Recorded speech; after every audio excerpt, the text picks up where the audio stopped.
Welcome back to Right on Four Corners. I'm your host, DelSheree Gladden. I am a USA Today bestselling author and a ninth grade English teacher. And on this week's episode, I am excited to talk to Khadijah VanBrakle, and we're going to be speaking about her second book, which is coming out August 26th, My Perfect Family. Khadijah, go ahead and introduce yourself. Thank you, DelSheree. Thanks for having me. So my name's Khadijah VanBrakle. I'm a contemporary young adult author. My sophomore novel, My Perfect Family, is set in both Albuquerque and Santa Fe, and just happy to be here.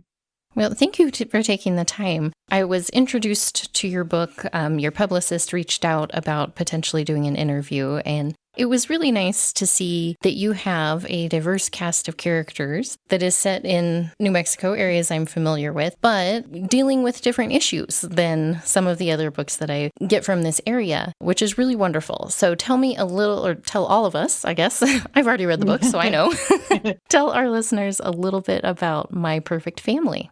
My Perfect Family is about a 16-year-old high school sophomore. Her name is Lena, who's always wished for a big family. It has always just been her and her mom. But when she discovers that she has a Muslim grandfather and great aunt that she never knew, she finds out that sometimes extended family comes with tangled histories that she may not be able to heal. So it's a multi-generational story. And since there are so few traditionally published contemporary young adult books that feature Black American Muslims, and that also so few books that are set in New Mexico, I was determined. So my first book, Fatima Takes the Cake, and this one, My Perfect Family, which comes out in August, are both set in places that I could actually go to. And that was amazing. I love that. Yeah, I'm constantly looking for books for my classroom that are not, just the standard whatever's on the bestseller list. Even though, I live up in northern New Mexico in Farmington, we have a diverse school district as far as we're about a third, and a third white, Hispanic, and Native American. And so we're considered one of the most diverse school districts in the area, but we're still also not diverse in the sense of a variety of different cultures outside of the three. So I'm constantly looking for books that go beyond what these kids see every single day in media. And it's challenging. Oh, it's really hard to find. So this is one I'm excited to add. We appreciate your work. Oh, well, thank you. We appreciate your work because working with youth is rewarding, but it's also very, very challenging. I think every teacher, especially from middle school up, should make $1 million a year. That'd be nice.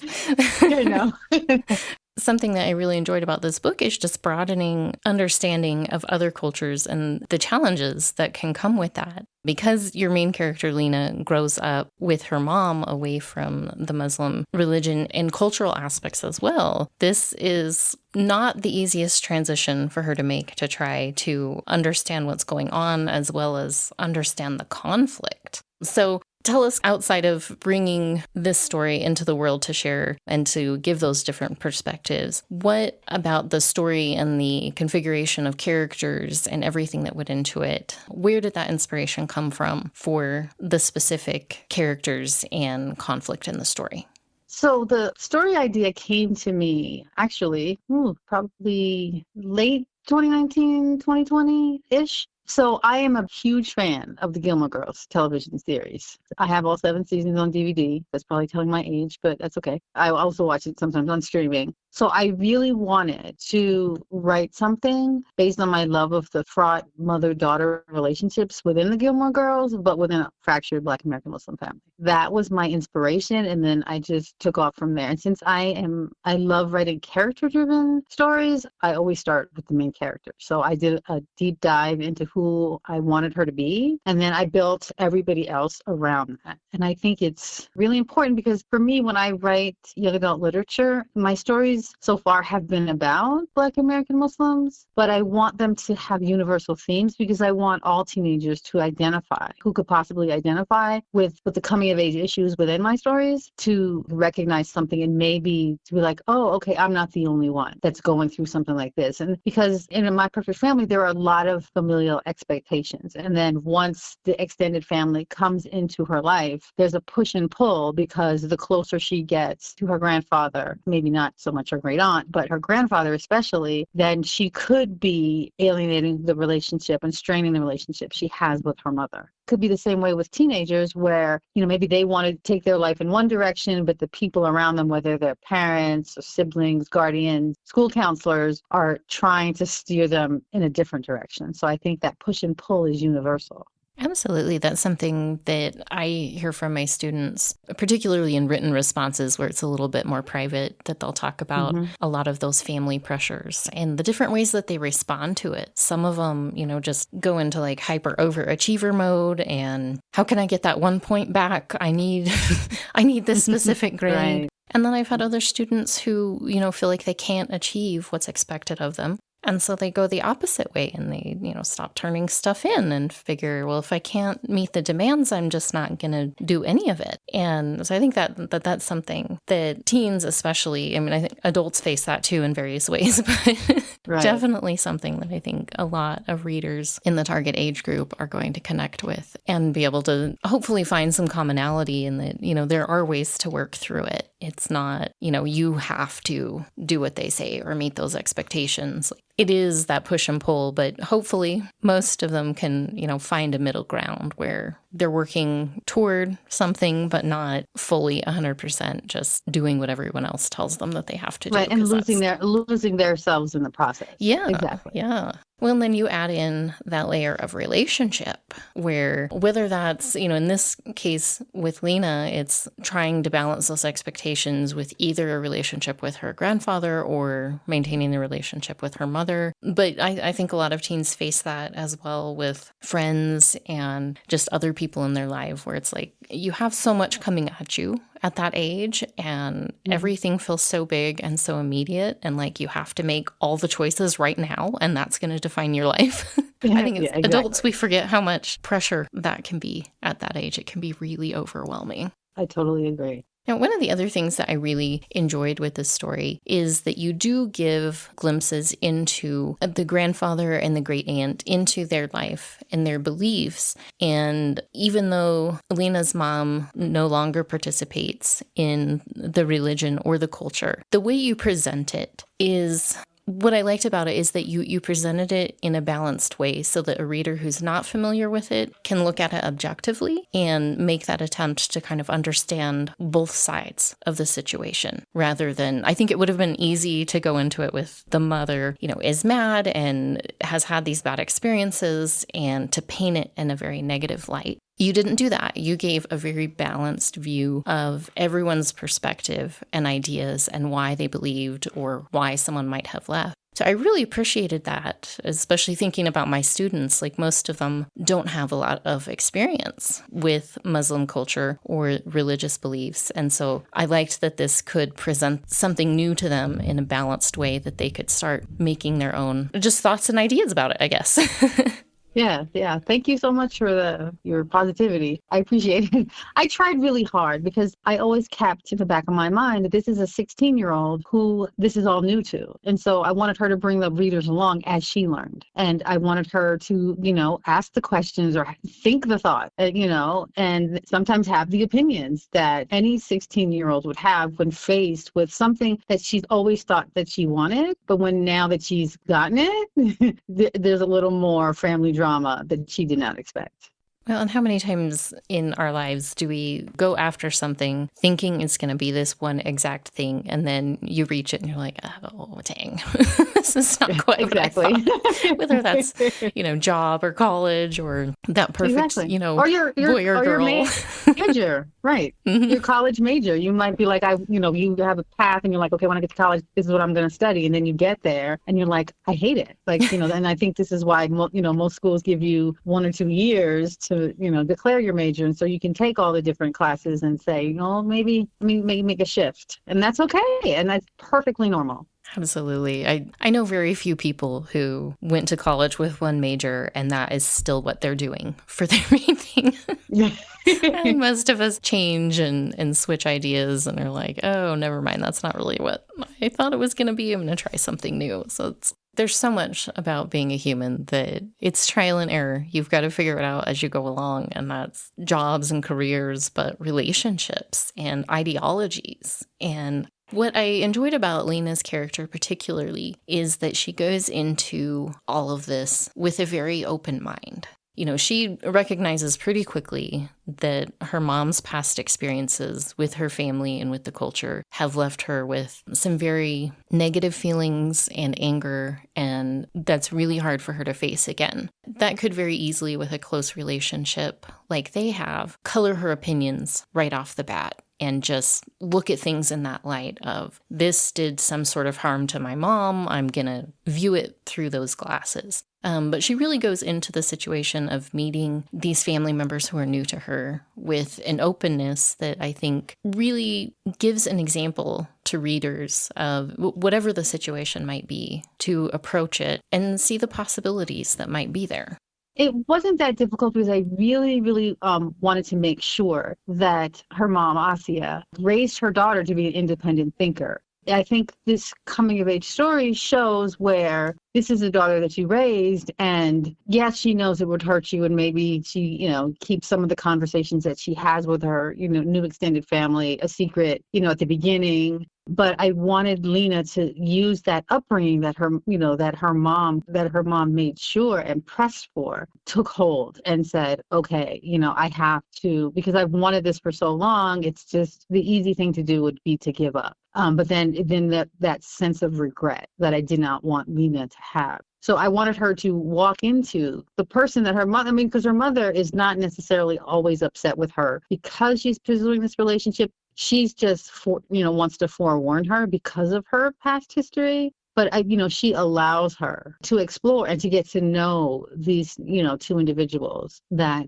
she made a decision almost 20 years ago to walk away from. So I really wanted, the mom to be true to who, she appears to be at the beginning and say, no, it's okay. Just keep me involved. I still remember that I'm the parent. And I think there's the push and pull when the Tadic, the grandfather, and Lena start getting closer. And I think there's that push and pull because, I think the mom sees that, probably brings up some negative feelings from her past. But I definitely wanted, because this is how she's raised her. So I really wanted for Lena to walk into that and to accept that. And then to mom, she had to be okay with it. Of course, there's little snide comments here and there.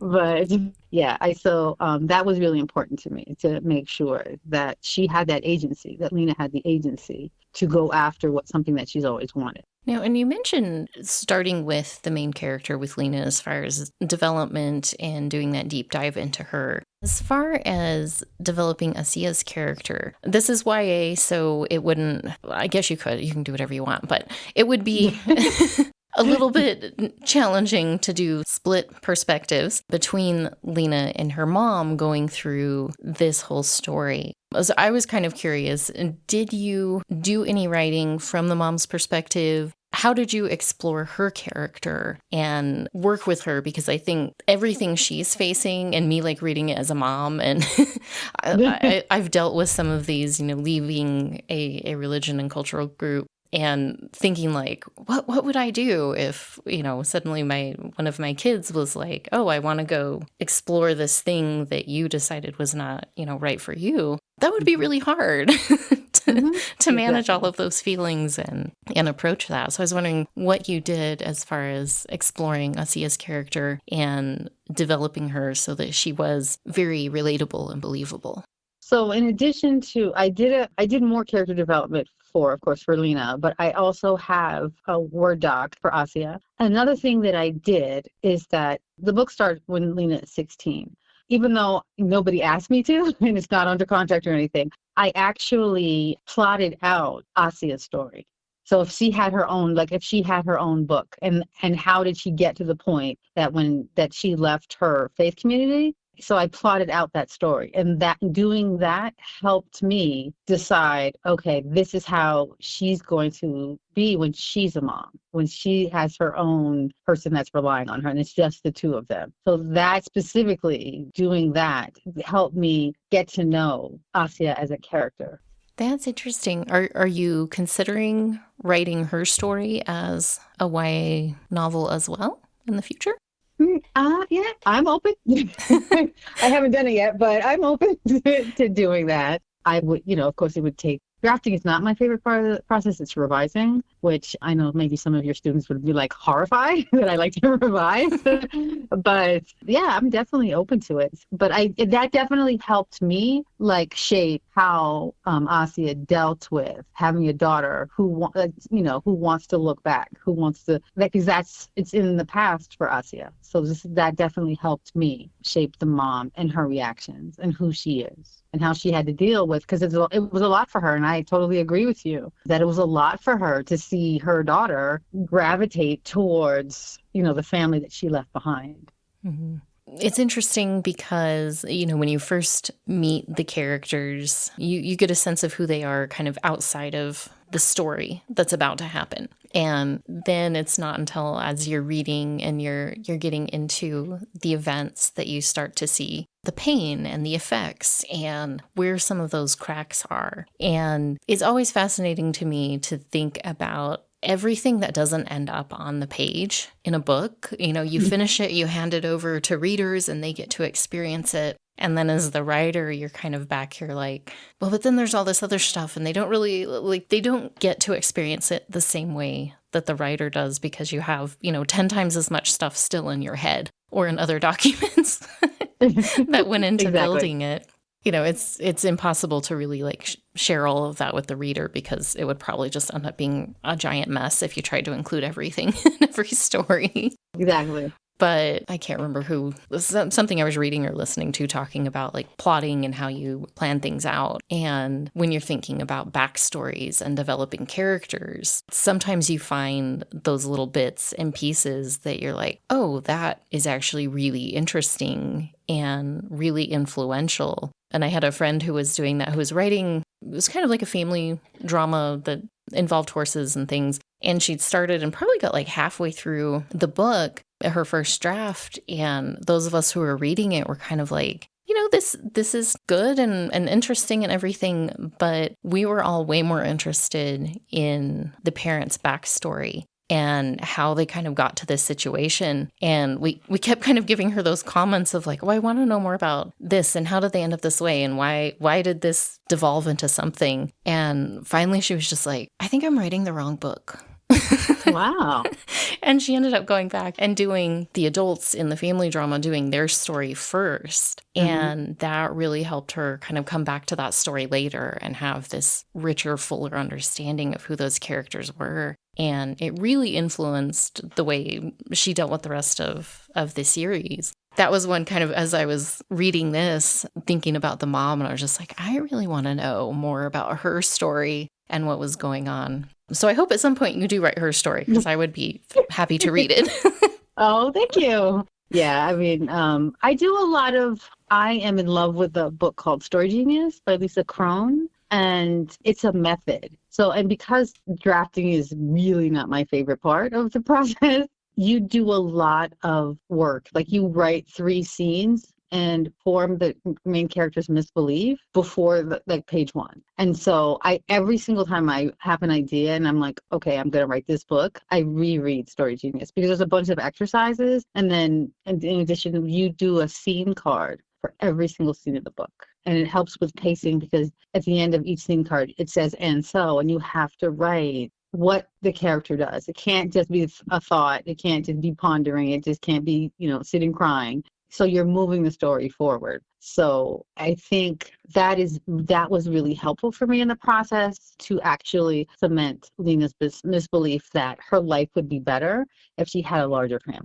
Oh, I love that. I have not read that, so I'm gonna have to get it for my library. I'm kind of interested. I'm like, I could test that out with my students too, because that's something that I try to give them creative writing, and then it just goes off into the weeds half the time, and you're like, okay, we got to focus.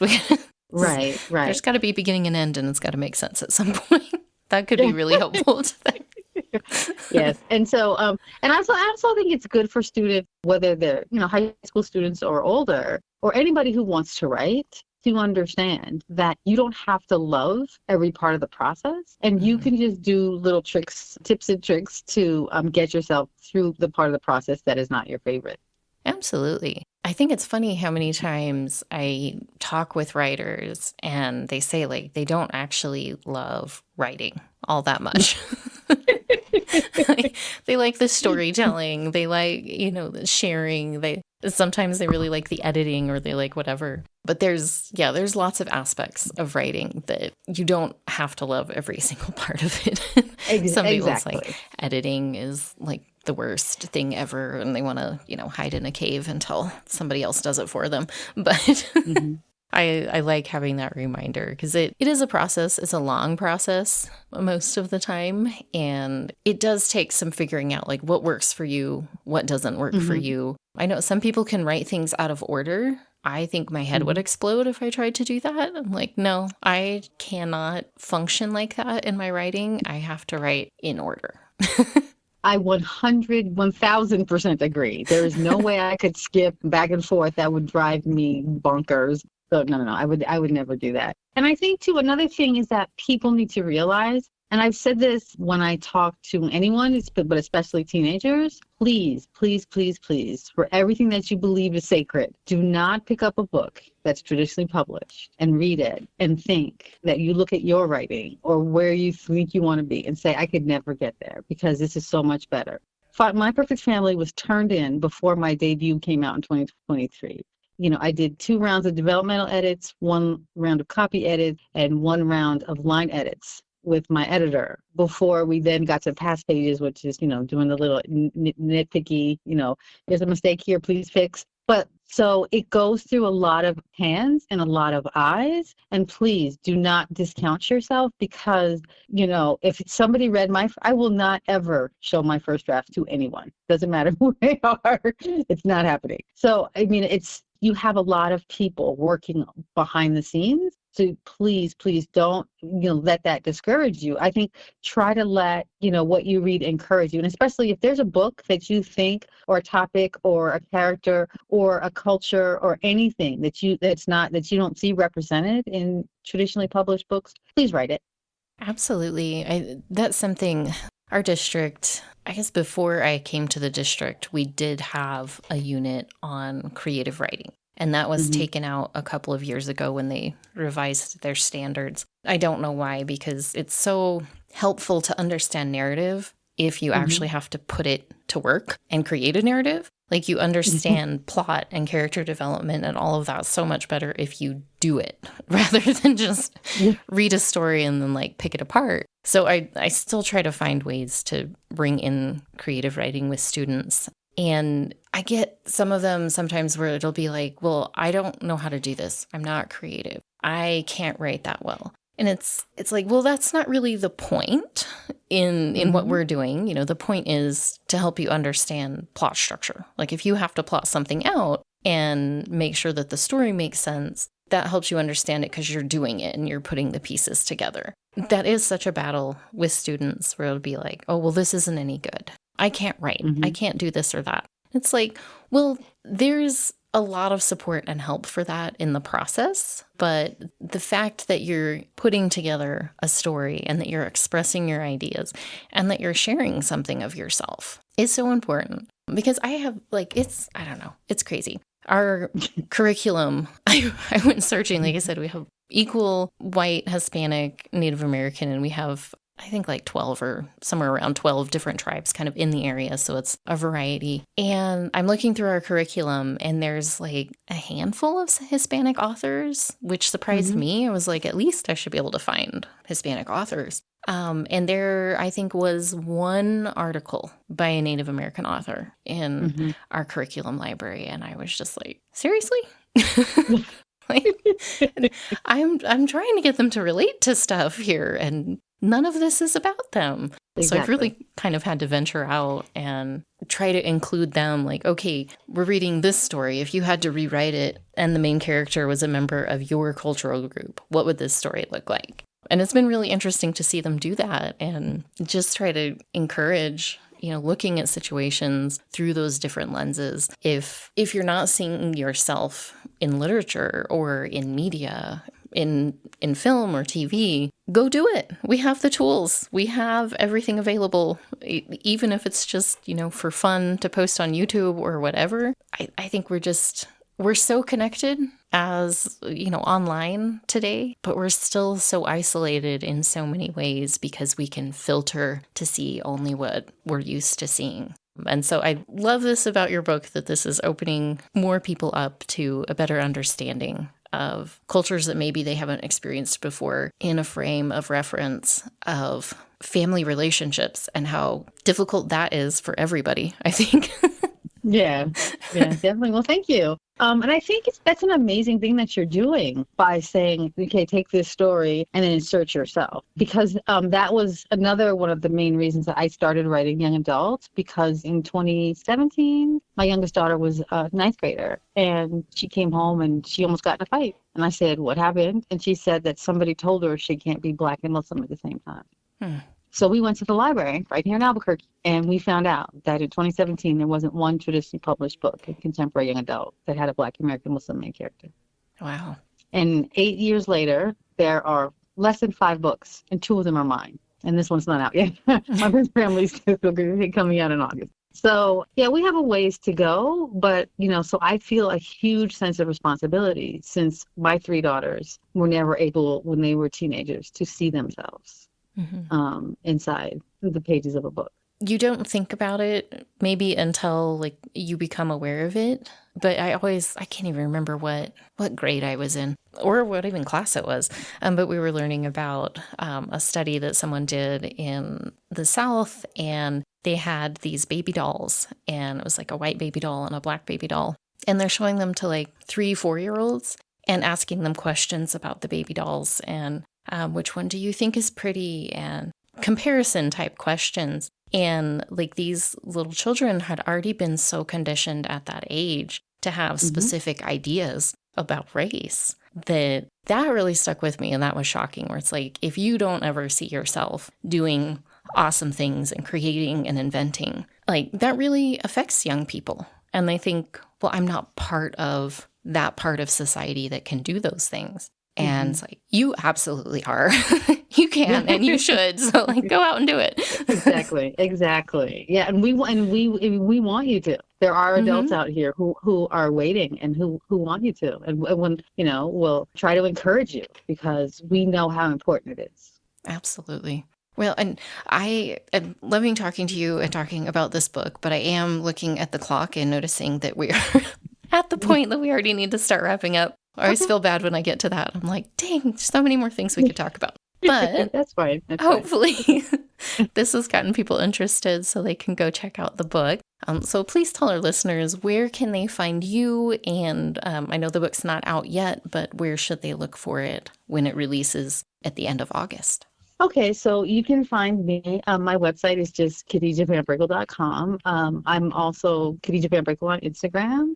My Perfect Family, there will be an audiobook, and crossing all the fingers and toes that it will be available on the day of release, which is August 26th. So wherever books are sold, no judgment, but we love our indies. So at least in Albuquerque, Page One, Bookworks, Books on the Bosque, wherever. But yeah, and I don't know the local bookstores in Farmington or, the Four Corners area, but also, if you go to bookshop.org, even outside of the Albuquerque area, you can buy your book from an indie, and then they will get a percentage of the sale. Yes, I think most of our local ones here, I know, participate with bookshop.org. So that's always a nice way if they don't have what you need, because they're small. So they don't always have every single book in the world, but it's a good way to support wherever your indie bookstore is. So thank you for mentioning that. I forget to. Oh, no. And of course, your local library, because libraries buy books. Absolutely. Awesome. Well, thank you so much for taking the time welcome. Chat with me. And for our listeners, go check out My Perfect Family. It's on your website, so you can kind of bookmark it. And then the release date for that is August 26th. Thank you so much.